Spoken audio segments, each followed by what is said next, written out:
Welcome to Her Voice, My Heart. You're with Dr. Tatia.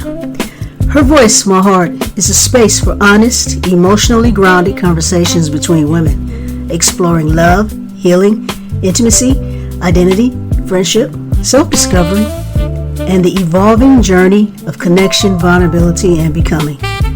Through honest conversations, shared experiences, and intentional community dialogue, Her Voice, My Heart explores the emotional realities of lesbian relationships.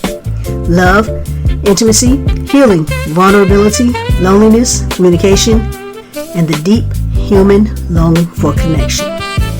This is a place for softness without shame, for vulnerability without judgment, for stories felt deeply but spoken aloud too rarely.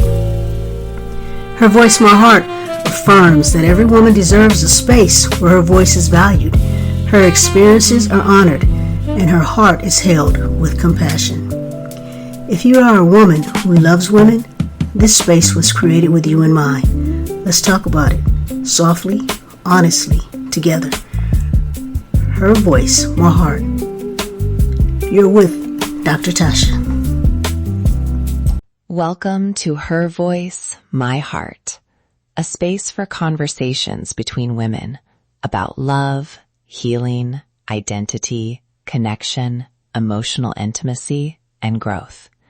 Here we talk honestly, softly, without performance, about relationships that nourish us and relationships that change us, about heartbreak, friendship, boundaries, loneliness, becoming. This is a space where emotional expression is not weakness, it is language. Whether you are healing, loving, searching, growing, or simply listening, you belong here. Because every woman deserves a place where her voice is heard and her heart is understood. Welcome to Her Voice, My Heart. Your host, Dr. Tatia. Today's gentle challenge. What if jealousy could guide you instead of shame you? What if those prickly, tight moments are actually a compass pointing towards something true you can name and use to grow closer? Stick with me for a simple, practical 3-step method. Notice the signal, name the fear, and translate it into curious conversation. By the end, you'll have scripts you can try tonight, a tiny ritual to calm your nervous system, and a fresh way to see jealousy as information, not indictment. First, a short promise. This is not therapy in 10 minutes. It's a set of tools to help you move from shrinking to speaking, from secrecy to something honest. Use them alone or with a partner. If your jealousy is rooted in trauma, use these as first steps and reach for longer support as needed. Okay? Let's begin. What is jealousy really? At its best, jealousy is data. It's the body and mind giving you information about what matters. At its worst, it's a story we repeat about not being enough or about loss. Imagine your nervous system as a telephone wanting attention. Jealousy is the call. Sometimes the call is about time. She spent the evening with someone else and you felt invisible. Sometimes it's comparison. Her ex looks okay, her friend is effortlessly charming, or social media shows a highlight reel that makes your chest tighten. In women-loving women relationships, those dynamics can come with history, previous heartbreak, expectations about caregiving or emotional labor, or the small cultural pressures we carry about desirability. But the important thing, the feeling itself is not a verdict. It's a signpost. Step 1. Notice. This sounds simple, but notice without blame is a practice. Pay attention to where the feeling shows up. A tight throat, shallow breath, a stomach flip, or a loop of stories. She thinks she's better than me, or I should be enough. Pause there. Name the physical sensation out loud or in your head. Try this anchor with me now. Breathe in for 4, hold for 2, exhale for 6. Repeat twice more. Feel your shoulders. Give your body a moment to stop narrating and start receiving information. Good. That first noticing step is often the hardest, because we rush to meaning making. Notice first, name later.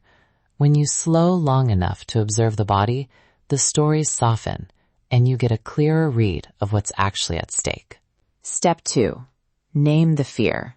Jealousy usually hides a smaller, truer worry. Fear of loss, fear of comparison, fear of not being seen, or fear that your needs won't be met. Ask yourself, if this feeling had words, what would it say? Try prompts like, I'm worried you'll forget how important I am, or I'm afraid I'll lose my place in your life, or I'm scared I'm not as lovable. Say it softly, without accusation. Naming changes the chemistry of the feeling. It moves you from accusation to curiosity. A quick note for comparison-based jealousy. When you catch yourself measuring yourself against someone else, translate comparison into a need. I miss feeling admired, or I want more reassurance when you get attention from others. See how the language shifts from blame to invitation? That shift is everything. Step 3. Translate into conversation. This is where many of us panic. We don't want to be the person who brings up drama. So let's make a tiny script. Start with your observation. Name the feeling, then offer a request. For example, when I saw you laughing with Maya tonight, I noticed my chest go tight. I felt jealous and a little left out. Could we talk about how we share time after events? Or for long distance, when I saw your late messages with her, I felt insecure. Can we set a check-in so I feel connected during the week? Plain, brief, honest. A few one-liners you can practice tonight. I'm noticing jealousy, and I want to tell you because I want to be close. Or, can I share something? I'm feeling less seen, and I'd like your help figuring it out. These openers lower the defensive temperature and invite partnership. Now, a tiny ritual you can do alone or with a partner to transform the moment. Solo version, place your hand over your heart. Breathe in for 4, out for 6, and say, I am allowed to notice this. Add, I am allowed to ask. If you're with a partner, try this. Hold hands. One person names the feeling in a single sentence. The other repeats back the feeling without fixing it. You felt jealous when, I hear you. Then take one restorative breath together. This small ritual signals safety to your nervous system and to your partner.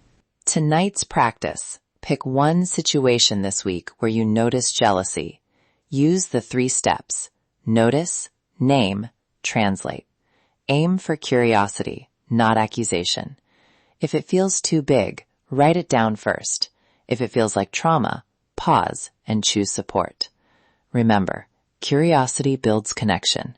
Shame builds silence. Quick recap. Notice the body. Name the fear. Translate into a tiny, honest conversation. That's your jealousy compass. Use it to find what matters beneath the sting. Use it to invite closeness instead of pushing the other away. Try a one-liner tonight. Try the tiny ritual. See what shifts when curiosity leads. If you try one thing and it feels awkward, that's okay. Awkward is growth in disguise. Come back to the breath, name the fear, and try again. You're allowed to be imperfect and brave at the same time. If this episode helped you, please leave a review and tell another woman that she's allowed to bring her messy, tender feelings to the table. Reviews help other listeners find this space, and that matters.